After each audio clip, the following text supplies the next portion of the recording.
Hi, everybody. My name is Cynthia Walker, and I'm the Executive Director here at the Brickstore Museum. I thought I'd do a video message to cover what it is that we talked about at the Brickstore Museum's 86th annual members meeting the other day, and just deliver the same message that I did in that room to those of you who could not attend. So regardless of whether or not you know the other members of the Brickstore Museum or not, you all have at least one thing in common, which is as museum members, you are the greatest and most dedicated museum supporters. Everything that you've heard or read in this email or otherwise throughout the year, you have given us the ability to do through your membership, donations, volunteerism, advice, and just general enthusiasm for history, art, and culture. I don't want to recite what's in the annual report because you can click on that right below and take a read through all of the things that we've accomplished this past year.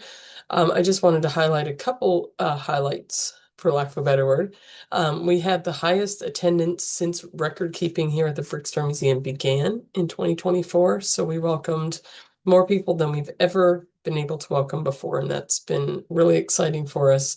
The most growth of those audiences has been in the programs and special events, as you might be able to guess when you read these newsletters and you're able to see how many things we have going on. In addition, we premiered a brand new portion of our website, which is called the Just History Database, to tell the stories of Black and Indigenous community members that are not represented through, otherwise represented through artifacts and portraits and things like that. So what I like to commonly highlight here at the museum are the multitude of services that the museum provides to the community, like that curriculum support for regional schools, tours of our landscapes and histories, storage and preservation of community shared artifacts and records, after school classes, articles, programs, whether here at the museum or in local retirement communities or anything like that. In addition to archaeological digs, entertainment on social media, which is something we're trying to get better at, and events that bring visitors downtown and be able to interact with a lot of the businesses that we consider our friends and neighbors. In addition to exhibitions, which is a whole other story in itself.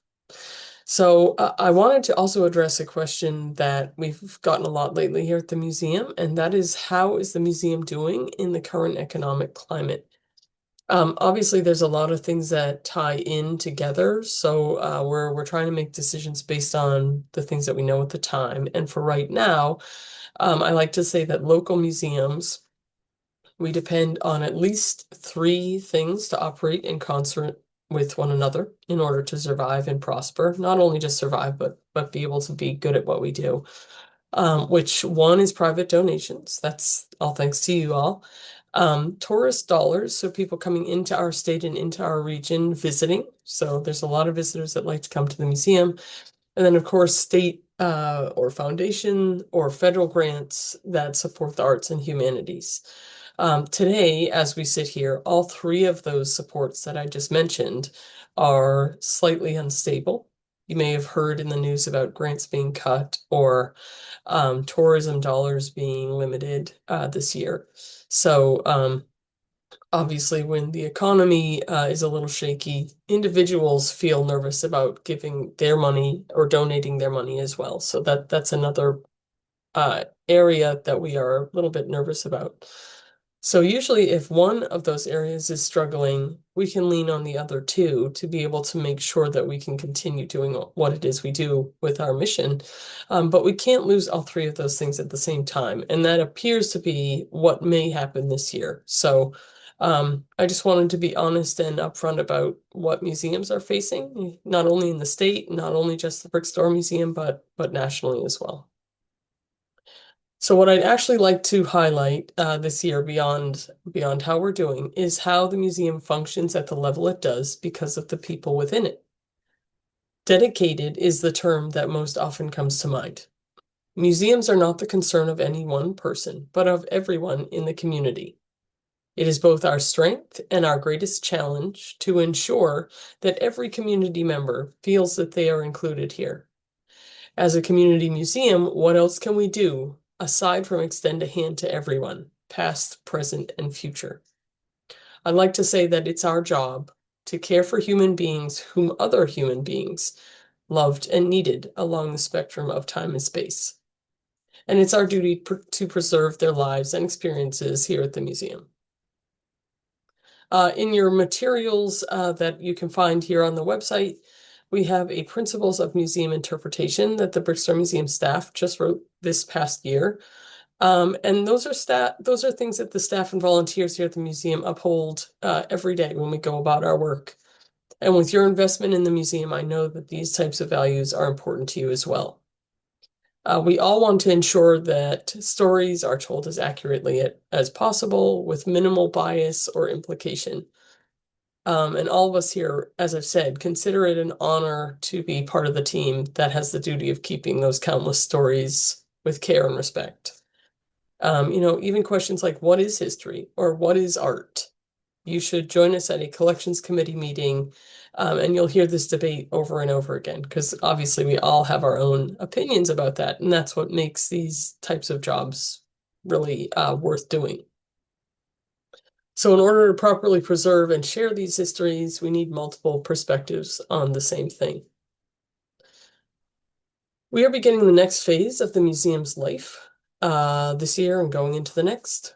So over the past year, the museum has been collaborating with Cambridge 7, which is a renowned team of architects and museum planning strategists to creatively address the challenges that our museum faces. Every museum does.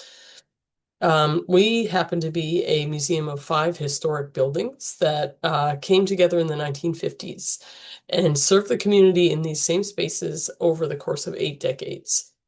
As you can imagine, this has led to our spaces being Frankensteined together. These historic spaces shaped by the needs of the moment and the resources available.